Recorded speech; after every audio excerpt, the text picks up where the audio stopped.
Hello everyone. आज हम बात करेंगे पॉलीसिस्टिक ओवरी सिंड्रोम के बारे में, दैट इज PCOS और PCOD। This is a common hormonal disorder among women of reproductive age, that is age 18 to 45, but कभी कभी टीन एज की गर्ल्स में भी देखा जाता है और मोस्टली ये 20 to 30 ईयर्स की वुमेन में पाया जाता है ये problem. And the name of the condition comes from the appearance of the ovaries. The ovaries containing numerous small immature follicles, that is cysts, that are located along the outer edge of each ovary. That's why it's named as polycystic ovary syndrome. Now, कैसे identify करेंगे कि आपको PCOS का issue हो रहा है? तो कुछ सिम्टम्स हैं लाइक इनफ्रिक्वेंट और prolong menstrual period. Infrequent mean आपका पीरियड जल्दी आना, प्रोलॉन्ग मीन आपके पीरियड के बीच में गैप आना, यानी कभी 2 मंथ, 3 मंथ, 4 मंथ और कभी 6 मंथ का गैप भी आ सकता है. नंबर 2 इज़ इनफर्टिलिटी, यानी कि आपको इनफर्टिलिटी का इशू हो सकता है, आपको कंसीव करने में प्रॉब्लम हो सकता है. Number 3 is insulin resistance. आपकी बॉडी में इंसुलिन रेजिस्टेंट डेवलप होने की वजह से आपको टाइप 2 डायबिटीज़ होने का चांस बढ़ जाता है. Number 4 is hyper androgenism. Hyper androgenism means आपकी बॉडी में एंड्रोजन प्रोडक्शन ज़्यादा होने लगता है. Androgen is a male hormone. As a result आपको अपनी बॉडी में काफ़ी हेयर, अपने फेस पे हेयर, एक्ने का प्रॉब्लम, आपको हेयर फॉल बहुत ज़्यादा होने लगेगा, ओबेसिटी का प्रॉब्लम आपको हो सकता है. तो जस्ट इसको क्योर नहीं किया गया तो आगे जाके आपको और भी इश्यूज हो सकते हैं. इसलिए इवन अभी तक pathogenesis of PCOS is not clear, but according to some evidence 2 main possible reason बताए जाते हैं PCOS के. First one is insulin resistance in the body and second is hyperinsulinemia. It's mean high production of insulin and the high production of insulin that inhibit, यानी कि ये insulin का जो high production होता है वो हमारी बॉडी में hepatic production of sex hormone binding globulin and insulin like growth factor binding protein को रिड्यूस करता है, यानी कि इनकी सिंथेसिस को रिड्यूस कर देता है, जो कि स्टिमुलेट करता है एंड्रोजन प्रोडक्शन को. Androgen is a male hormone and hepatic triglyceride synthesis को भी बढ़ा देता है. दैट्स वाई हमें इस प्रॉब्लम को आइडेंटिफाई करके उसको जितना जल्दी हो सके ट्रीटमेंट करवा के उसको अपने फ्यूचर में, ताकि हम काफ़ी सारी बीमारियों से बच सके, अपने आप को प्रोटेक्ट कर पाए, तो हमें जल्दी से जल्दी इसका ट्रीटमेंट करवाना चाहिए. एंड जस्ट बिकॉज ऑफ इस लाइफस्टाइल डिजीज़ तो बिल्कुल भी घबराने की बात नहीं है. Just changing some lifestyle and food you can revert your problem. Some strategies are: number 1 is keep weight in check.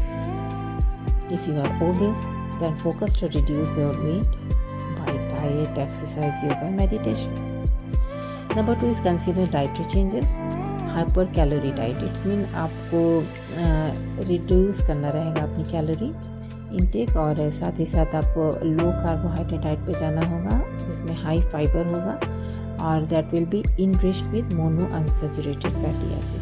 और ये डाइट इंक्रीज करेगा आपकी बॉडी में इंसुलिन सेंसिटिविटी को. जो इंसुलिन रेजिस्टेंस आ गया था आपकी बॉडी में, तो ये डाइट आपकी बॉडी में इंसुलिन सेंसिटिविटी को बढ़ाएगा. एज अ रिजल्ट आपकी बॉडी में इंसुलिन कंसंट्रेशन जो था वो डिक्रीज होने लगेगा और उसके बाद जो वो डिक्रीज होने लगेगा तो एज अ रिजल्ट आपकी बॉडी में जो production of sex hormone globulin protein है वो बढ़ने लगेगा और वो क्या करेगा, जो फ्री टेस्टोस्टेरोन हार्मोन है वो डिक्रीज करेगा. As a result androgen synthesis भी डिक्रीज होने लगेगी. इसका मतलब हमारी बॉडी में जो मेल हार्मोन ज़्यादा बनने लगा था वो अब कम बनेगा, यानी कि हम इस प्रॉब्लम से धीरे धीरे ओवरकम कर लेंगे. और साथ ही साथ ये फूड आपका सर्कुलेटरी ट्राइग्लिसराइड लेवल भी रिड्यूस करेगा. And third one is be active, यानी कि आपको अपना सीडेंट्री लाइफस्टाइल अभी छोड़ना होगा. आपको रेगुलरली एक्सरसाइज करना होगा अपने वेट को मैनेज करने के लिए. आप अपनी एक्सरसाइज में इनकॉर्पोरेट कर सकते हैं. एरोबिक्स है, पावर योगा है, स्किपिंग कर सकते हैं, साइकिलिंग कर सकते हैं और साथ में जुम्बा अगर चाहे तो वो भी कर सकते हैं. और साथ में कोई ब्रीदिंग एक्सरसाइज है लाइक प्राणायाम, मेडिटेशन आप ज़रूर इंक्लूड करें. ये आपकी ब्रेन हेल्थ को अच्छा रखेगा, जो कि आपकी हार्मोनल हेल्थ के लिए रिस्पॉन्सिबल रहता है. इसके बाद हम आते हैं अपने न्यूट्रिशनल रिक्वायरमेंट पे. फर्स्ट आते हैं कैलोरी इनटेक पे. कैलोरी आपको रिड्यूस करना है. अराउंड 250 to 500 किलो कैलोरी आपको डेली डाइट से कट आउट करना होगा, जो हेल्प करेगा आपके वेट लॉस जर्नी में आपकी। इसके बाद हम आते हैं कार्बोहाइड्रेट पे।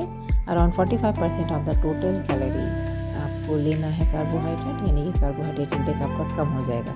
और कोशिश करिए कि आप अपनी डाइट में कॉम्प्लेक्स कार्बोहाइड्रेट ही इंक्लूड करें, बिकॉज ये जो कॉम्प्लेक्स कार्बोहाइड्रेट होता है वो आपके फास्टिंग इंसुलिन को रिड्यूस करता है, और ये फास्टिंग इंसुलिन जब रिड्यूस होता है तो ये आपकी बॉडी में ट्राइग्लिसराइड लेवल को भी डाउन करता है, जो कि आपको कार्डियोवास्कुलर डिजीज़ के रिस्क से बचाता है। और उसके लिए कुछ एग्जांपल ले सकते हैं, जैसे आप होल ग्रेन है, सीरियल्स है, पल्सेस है, लेंटिल्स है, ग्रीन लीफी वेजिटेबल्स है, फाइब्रस फ्रूट्स हैं, सब अपनी डाइट में आप इंक्लूड कर सकते हैं। इसके बाद हम आते हैं प्रोटीन पे। प्रोटीन इंटेक आपको बढ़ाना होगा। Around 30% of the total calorie आपको प्रोटीन लेना होगा। It helps to maintain muscle health because during weight loss muscle strength also decreases, and it also helps to synthesize enzyme and hormone. And PCOS is a पूरा खेल ही ये hormone imbalance का है, तो hormonal balance बहुत ही ज़रूरी है। तो प्रोटीन आपकी बॉडी में हार्मोन की प्रोडक्शन को बढ़ाएगा, जो आपकी काफ़ी हेल्प करेगा आपके इस प्रॉब्लम से ओवरकम करने में। इसके लिए आप कुछ अब ले सकते हैं, प्रोटीन के लिए एग ले सकते हैं, मीट ले सकते हैं, फ़िश ले सकते हैं, पनीर ले सकते हैं, मिल्क है, योगर्ट है, नट्स हैं, सीड्स हैं। आप सोया प्रोडक्ट्स अपनी डाइट में ऐड करिए। ये सब आपकी प्रोटीन रिक्वायरमेंट को फुलफ़िल करेगा। साथ में अब आप फैट पे आते हैं, तो फैट करीब 25% ऑफ फैट आपको लेना है टोटल कैलोरी का। उसमें से भी आपको ध्यान रखना है कि अराउंड 80%, यानी कि जो 18% होगा मोनो अनसैचुरेटेड फैट होगा आपकी डाइट में। बिकॉज़ ये मोनो अनसैचुरेटेड फैट जो रहेगा ना, ये आपके जो सीरम कंसंट्रेशन ऑफ ग्लूकोज होता है ना, उसको इम्प्रूव करता है, यानी कि शुगर लेवल को रिड्यूस करेगा, इंसुलिन रिड्यूस करेगा, HDL और कोलेस्ट्रॉल आपका मेंटेन रखेगा। और आप अपनी डाइट में omega 3 fatty acid rich food include करें, तो बिकॉज़ ये आपको हेल्प करेगा आपके एलिवेटेड ट्राइग्लिसराइड लेवल को रिड्यूस करने में। साथ ही साथ ये टेस्टोस्टेरोन लेवल को भी रिड्यूस करने में हेल्प करता है, जो कि आपके मेंस्ट्रुअल पीरियड को रेगुलर करने में आपकी हेल्प करेगा।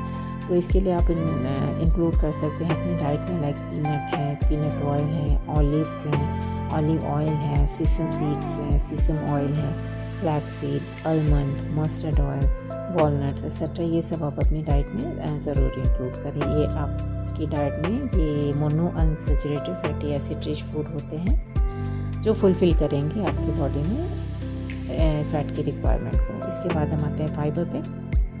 Around 25 to 30 gram of fibre आपको डेली लेना है। और रिच फाइबर डाइट आपको सैटिस्फैक्शन और फुलनेस की फीलिंग भी देता है, और साथ ही साथ कोलेस्ट्रॉल सिंथेसिस को भी प्रिवेंट करता है। And that also improves concentration of serum cholesterol, HDL and LDL। And fibre also regulates the influx of glucose in blood and normalises the triglyceride level. अब कुछ मिनरल्स लाइक आयरन का क्या role है PCOS में, ये जानते हैं। First, iron intake हमारा करीब 35 मिलीग्राम पर डे हमको रखना होगा, because PCOS can cause irregular and heavy periods.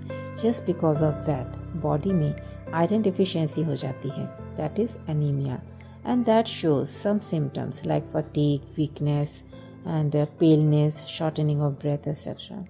So iron rich food incorporate करके इस डिफिशियंसी को रिड्यूस कर सकते हैं, लाइक लीन मीट है, एग्स हैं, फिश है, बीन्स हैं, लेंटिल्स हैं, ग्रीन लीफी वेजिटेबल्स हैं, एंड फोर्टिफाइड सीरियल्स है। ये आप अपनी डाइट पे इंक्लूड करके अपनी बॉडी में आयरन की डिफिशियंसी को आप कम कर सकते हैं।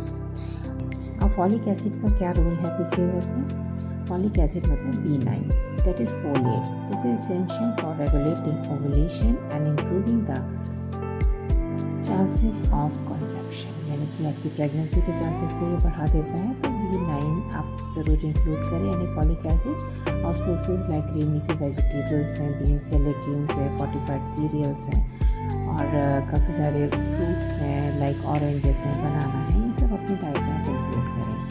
अब कैल्शियम का क्या रोल है PCOS में? Calcium around 1200 milligram per day आपको लेना है, यानी कि कैल्शियम का इंटेक आपको बढ़ाना होगा, because calcium is a vital essential, यानी कि वाइटल एंड मिनरल है और आपकी बोन हेल्थ और मसल हेल्थ दोनों के लिए। और और इसके सोर्सेज होंगे मिल्क, पनीर, टोफू, सोयाबीन, सोया प्रोडक्ट्स हैं, नट्स हैं, सीड्स हैं। इसे आप अपनी डाइट में इंक्लूड करिए। ये आपकी बोन हेल्थ, मसल हेल्थ के लिए बहुत ही अच्छा रहेगा, जो कि PCOS के पेशेंट्स के लिए बहुत ही ज़्यादा रिक्वायर्ड रहता है। नाउ PCOS में विटामिन B12 का रोल। PCOS के मोस्ट ऑफ द पेशेंट में विटामिन B12 की डेफिशिएंसी देखी जाती है। तो इसका मतलब है कि अगर हम B12 इंक्लूड करें अपनी डाइट में तो हम इस प्रॉब्लम से ओवरकम कर सकते हैं। उसके लिए आपके सोर्सेज हैं, जैसे कि फिश है, मीट है, एग है, मिल्क है, चीज़ है, योगर्ट, मशरूम्स और कुछ फर्मेंटेड फूड अपनी डाइट में ज़रूर इंक्लूड करें। वो भी आपको PCOS की प्रॉब्लम से बाहर निकलने में हेल्प करेगा। और उसके बाद आते हैं विटामिन डी। विटामिन डी का क्या रोल होता है PCOS में? Vitamin D improves fertility in women with PCOS by increasing the number of mature follicles and improving menstrual regularity। ये आपकी menstrual regularity को इम्प्रूव करेगा, यानी कि आपको पीरियड्स रेगुलर आने स्टार्ट हो जाएंगे। तो आप विटामिन डी को ज़रूर इनकॉर्पोरेट करें अपनी डाइट में। इसके सोर्सेज लाइक आपका milk, egg, mushroom, cereals and of course sunlight में आप ज़रूर जाएं अगर पॉसिबल हो। अगर नहीं होता है तब विटामिन डी का सप्लीमेंट भी ले सकते हैं। तो इस तरह डाइट को और अपनी लाइफस्टाइल को चेंज करके आप PCOS की प्रॉब्लम को बहुत ईजीली कॉन्कर कर सकते हैं। तो तब तक के लिए टेक केयर।